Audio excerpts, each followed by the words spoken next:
reideologisasi dan retradisionalisasi dalam politik, dalam prisma pemikiran Gus Dur.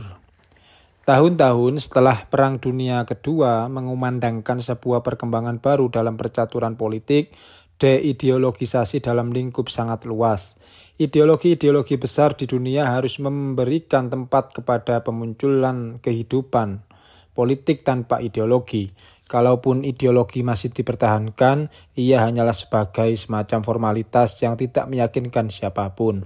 Segera setelah sekian puluh negeri terjajah berhasil memerdekakan diri, bukannya ideologi utama berupa nasionalisme yang berkembang, melainkan serangkaian varian dari sebuah ideologi yang umum, yang bentuk utamanya adalah paham kebangsaan di luar nasionalisme sebagai ideologi. Paham kebangsaan sementara bekas negeri-negeri terjajah hanyalah gambaran samar dari kobaran api nasionalisme semula.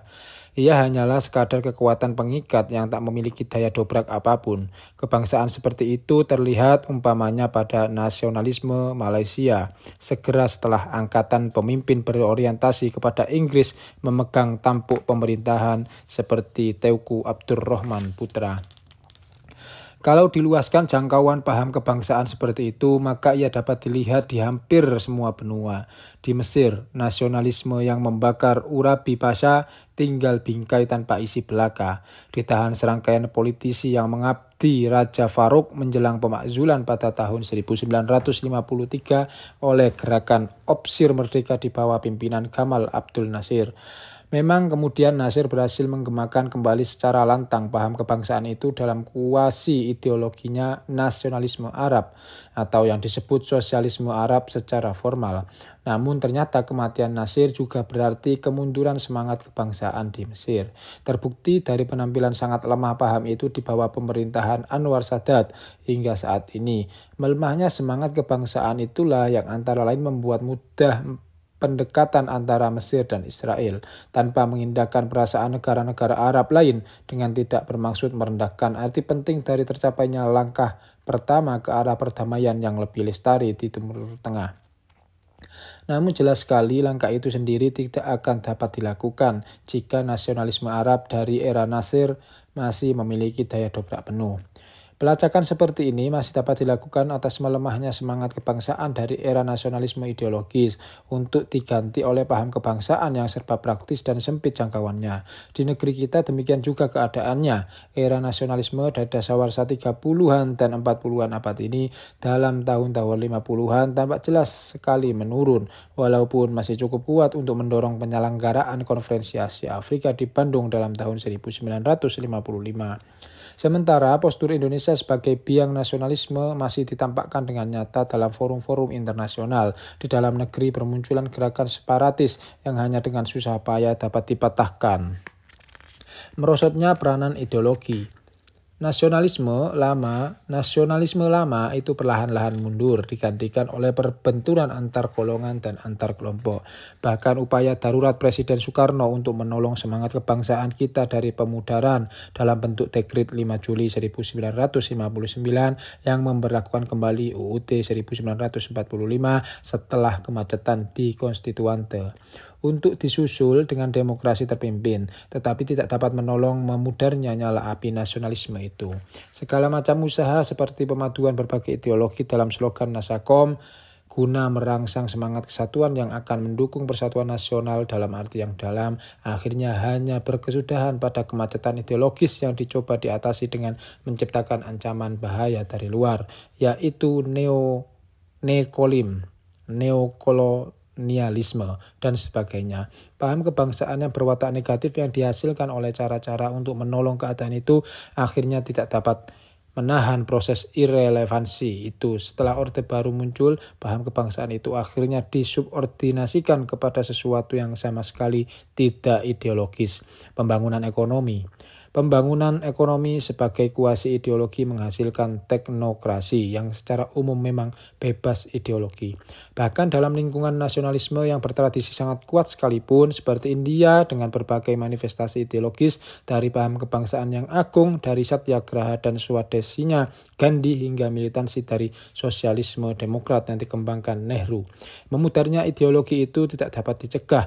Dalam tahun-tahun 60-an dan 70-an terlihat nyata sekali bahwa komunalisme dengan segala pertikaian cabangannya memegang dominasi atas kehidupan politik India. Indira Gandhi dikalahkan oleh isu-isu sektarian, sementara Partai Janata sebagai pemenang pemilu justru lebih dikacau balaukan oleh komunalisme dalam berbagai bentuk itu. Seperti perbenturan antara kelompok industrialis pendukung Morarji Desai melawan kaum petani kaya.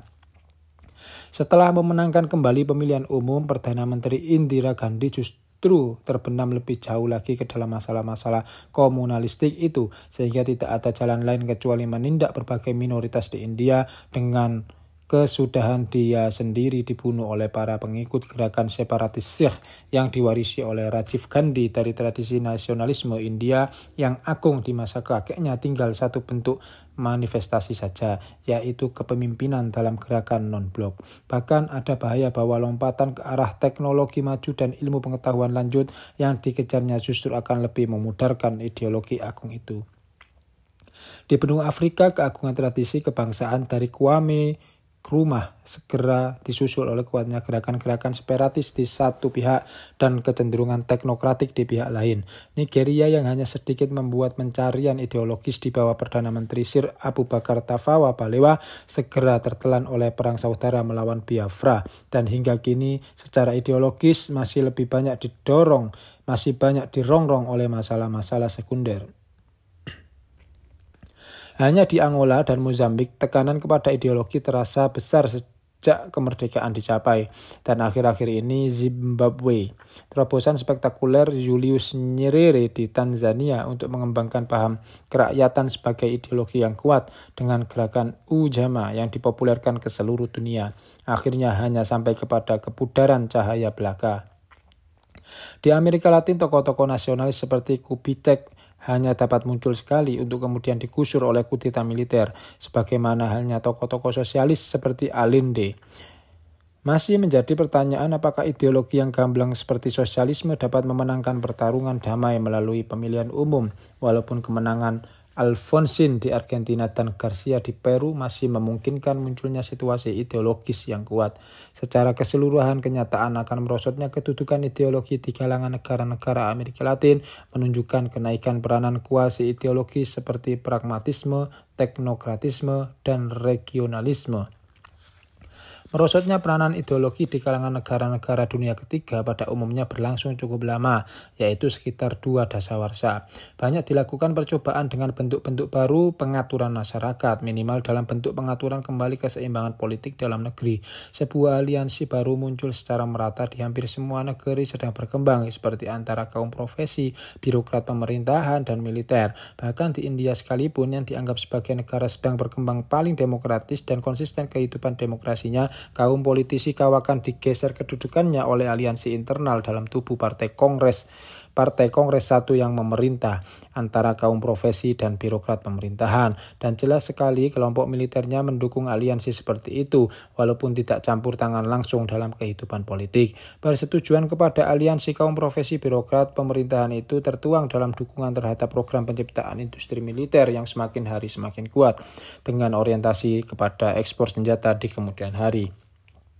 Dalam aliansi seperti itu, dengan sendirinya kepentingan konkret akan rekayasa masyarakat guna mendukung program pembangunan ekonomi secara masif akan menggeser kedudukan ideologi yang selama masa sebelumnya merupakan tumpuan kehidupan politik. Contoh yang paling dekat sudah tentu adalah negeri kita sendiri yang secara sadar atau tidak telah menurunkan suhu ideologis kehidupan politik kita secara drastis dalam masa sekitar 1 dasawarsa, yaitu segera setelah Orde Baru dicanangkan. Berbagai rekayasa masyarakat berbagai bidang dari kehidupan politik hingga pendidikan sudah tentu tak akan dapat dilakukan kalau tekanan kepada ideologi tertentu mendapat tempat. Berbagai pendekatan substitutif ditampilkan untuk menghilangkan ketergantungan terlalu tinggi kepada ideologi, dari dorongan berolahraga hingga terbentuknya kelompok-kelompok minat di kalangan remaja dalam berbagai bidang kehidupan. Kekuatan partai-partai politik dengan ideologi-ideologi lama dipotong untuk digantikan dengan munculnya partai-partai politik baru dan organisasi politik Golkar atau golongan karya yang dengan sengaja menunda untuk sementara pengembangan ideologis kehidupan politik kita secara keseluruhan. Titik terjauh dari upaya itu adalah dihilangkannya ideologi-ideologi di luar Pancasila melalui rekayasa asas tunggal. Namun, seperti segera akan diuraikan selanjutnya, proses yang muncul pada akhirnya bukanlah matinya ideologi-ideologi, melainkan justru muncul reideologisasi dan retradisionalisasi yang kuat di hampir semua kawasan negara-negara sedang berkembang. Kembali kepada ideologi, proses reideologisasi itu mengambil bentuk munculnya kecenderungan kuat untuk menggunakan ideologi sebagai sumber penggerak bagi kehidupan masyarakat. Orang tidak lagi puas dengan mekanisme serba positivistik yang digunakan oleh ilmu-ilmu sosial dalam menjelaskan rangkaian tindakan orang banyak dalam kehidupan masyarakat. Ternyata rangsangan dan tekanan tidak menghasilkan rekayasa yang diharapkan, tetapi justru menambah benang kusut permasalahan yang dihadapi masyarakat. Dalam keadaan demikian, orang lalu kembali kepada ideologi, seperti ketika berbagai kesan dan rasa tak menentu akibat semakin rumitnya hubungan masyarakat hendak dipotong dengan mengemukakan sebuah kerangka solidaritas yang kuat dan menonjol. Kecintaan kepada tanah air adalah salah satu bentuk munculnya solidaritas seperti itu yang di negeri kita muncul beberapa tahun yang lalu dalam rupa kembali mengingat Bung Karno dengan segala warna-warni nostalgik kepada presiden pertama kita itu. Proses reideologisasi itu mengambil dua pola perkembangan utama. Di satu pihak langkahnya ikatan ideologis dan kuatnya kaitan kepada rekayasa teknokratik membawa kepada munculnya kecenderungan menampilkan semacam ideologi alternatif yang diambilkan dari berbagai sumber. Nasionalisme masa lampau, agama atau ikatan komunalistik seperti ditampilkan oleh tuntutan kaum Sikh militan akan negeri sendiri di India. Rasa kebangsaan yang baru itu walaupun tidak sekuat getaran nasionalisme di masa kejayaannya, cukup menggerakkan kekuatan-kekuatannya sendiri dalam kehidupan masyarakat. Seperti komunalisme orang Melayu di Malaysia, dalam munculnya reideologisasi itu, agama merupakan sumber utama, seperti dapat dilihat pada berbagai gerakan fundamentalistik dan militer dalam Islam. Fundamentalistik dan militan dalam Islam, dan pada teologi pembebasan di sejumlah aktivis Katolik di Amerika Latin.